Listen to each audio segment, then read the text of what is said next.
Begitu bisa. खाली जाम बंधा पानी खींची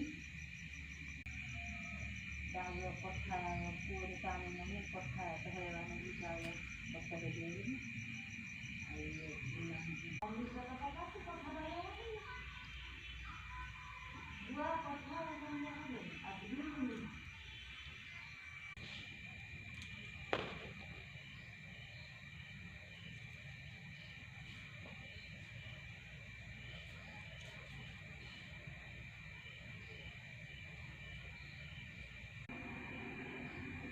आज पूरा फोटा मैंने आज